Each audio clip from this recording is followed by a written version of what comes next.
China was the first country hit by the pandemic and the first country to come out of the pandemic.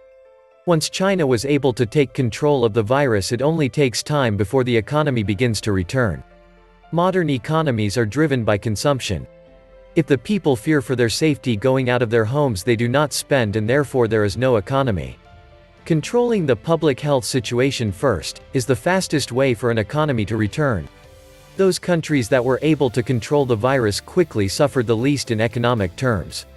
Many government leaders of various countries did not take the virus seriously and did not heed the advice of their public health officials, nor acted fast enough. Some followed the questionable information that came out of the US for months. It's just a flu, it will disappear in a few months, wearing face masks is only a suggestion, etc. China, and a few other countries, was able to flatten the curve in roughly 30 days, and their economies have begun to come back as well. China grew its GDP by 4.9% in Q3 2020, while most part of the world is still dreaming for a positive GDP growth because China got the patients under control while the other countries still have to give freedom to the virus of the patients to spread. U.S. White House Chief of Staff Mark Meadows on the 25th of October, 2020, said that the USA would not control the epidemic and that the USA would control the access to vaccines, treatments, methods, and other mitigation measures only. The Chinese mind their own business to get the pandemic under control. 11 new vaccines entered the clinical trial in China, and more projects done related to the pandemic than the other countries. The advantages of the Chinese ultra-large-scale market and the advantages of complete industrial support have provided strong and continuous recovery of the industry. The government policy effects have continued to be released, and the industrial transformation and upgrading are progressing in an orderly manner in China. Emerging industries continue to grow, and continue to drive industrial transformation and upgrading. In the first 3 quarters, the value added of the high-tech manufacturing industry increased by 5.9% year-on-year, of which the value added of the electronics and communication equipment manufacturing, medical instrument and instrument manufacturing industries increased by 8.3% and 11.8% respectively. As of the end of September 2020, a total of 690,000 5G base stations have been built and opened nationwide in China. From January to September, the cumulative shipment of 5G mobile phones exceeded 100 million units, and the number of 5G terminal connections currently exceeded 160 million. The potential of 5G in stabilizing investment, promoting consumption, helping upgrades, and cultivating new drivers of economic development has further emerged.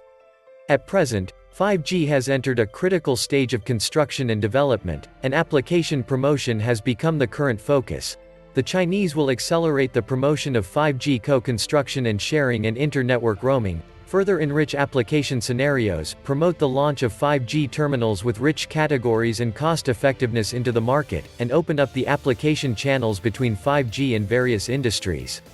5G is a wireless transmission channel, but it is also a link that connects cloud computing, big data, artificial intelligence, the Internet of Things, blockchain, and the industrial Internet. It opens up the entire process of data collection, storage, transmission, processing, analysis, and decision-making. The role of data as a production factor is very important.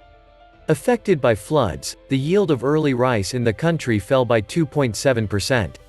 However, thanks to a 6.8% increase in sown area, the output of early rice reached 54.6 billion caddies, an increase of 2.06 billion caddies or 3.9%, reversing the downward trend for many years. Autumn grain is expected to have another bumper harvest. In terms of the sown area, the Chinese government attaches great importance to grain production this year, 2020, and the local governments have increased their support for grain production. The sown area of autumn grain has increased steadily. From the standpoint of yield, since the planting of autumn grains, most of the agricultural areas of the country have relatively suitable climate conditions, and the occurrence of diseases and insect pests is relatively light, which is conducive to the growth and development of autumn grain crops and the formation of yield. Although floods and typhoons have had certain impacts on autumn grain production in parts of the south and northeast, the overall impact on autumn grain production is limited. The Chinese automobile industry continued its rapid growth trend. The growth rate in September was 16.4%, 1.6 percentage points faster than the previous month. the production and consumption of new energy vehicles gradually recovered from the low point at the beginning of the year, and the output growth rate rose sharply to 51.1%. The growth of trucks 36.2% remained at a high level. The growth rate of crossover passenger cars and SUVs rose to more than 20%. The production of metal products, general equipment, and electrical machinery industries continued to accelerate, with growth rates above 12%. The electronics and special equipment industries maintained a relatively rapid growth of 8%. The high-tech manufacturing industry maintained rapid growth, and the growth of emerging products was strong. In the third quarter, the added value of high-tech manufacturing increased by 8.4% year-on-year, which was higher than the same period last year. In September, the high-tech manufacturing industry grew by 7.8%, a rebound from the previous month. Among them, medical equipment and electronic communication equipment maintained rapid growth of over 8% for 6 consecutive months. The growth momentum of emerging products is strong.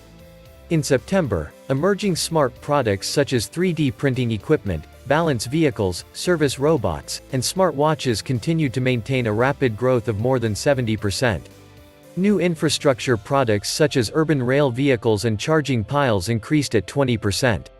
The Chinese will have to continue to do a good job of 6 stabilities, implement the task of 6 guarantees, and deepen the reform of decentralization, regulation and service, stimulate market vitality, and release consumption in accordance with the requirements of building a domestic cycle as the main body and a new cycle pattern of domestic and international mutual promotion. The Chinese government will strengthen the endogenous power of the economy, and continue to consolidate the momentum of the steady recovery of the industrial economy. How is Chinese economy doing now?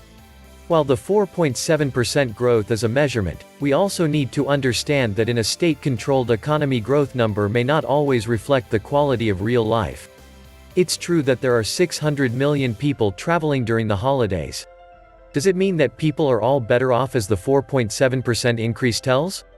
Would it have anything to do with the mentality to get out to have a relief? Now the government has strengthened its control over private enterprises, and the status quo of private enterprises is reflected in the following aspects. 1. It is required to establish Communist Party organizations in private enterprises, no matter how large or small, and to accept and obey the leadership of the party under the guidance of the will of the Communist Party. 2. Due to the global economic downturn and shrinking, private enterprise orders have dropped sharply, many companies' livelihoods are difficult to maintain, and loans are restricted by public banks and state commercial banks, inconsistent with the state-owned enterprise loan policy. So many private enterprises, especially those small private enterprises featured in intensive handicrafts, have closed down. In Zhejiang alone, nearly 100,000 private enterprises have closed down. 3. The previously implemented free market economy is now gradually turning. At present, the industries that support the lifeline of the country's economy, such as food, steel, coal, and oil, have implemented planned economic policies. Therefore, the shift in this policy has had a great impact on small and micro private enterprises. In the context of the impact of the global economic downturn on China, the government has given preferential policies to key state-owned enterprises in terms of guaranteeing the superiorities. For more private enterprises, the government's policy is self-sustaining and there is no support. In addition, private enterprises have to deal with various departments of local government as their checkpoints. It is not easy at all for private enterprises to survive.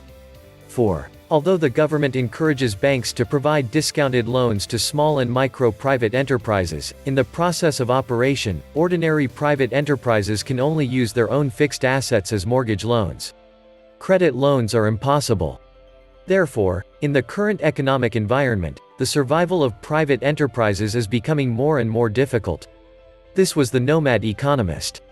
Please like, share, leave me a comment, subscribe. And please take some time to subscribe to my backup channels. I do upload videos there too. You'll find the links in the description box. You will also find a PayPal link if you want to make a donation. Thank you wholeheartedly to all those of you who have donated. Stay safe and healthy, friends.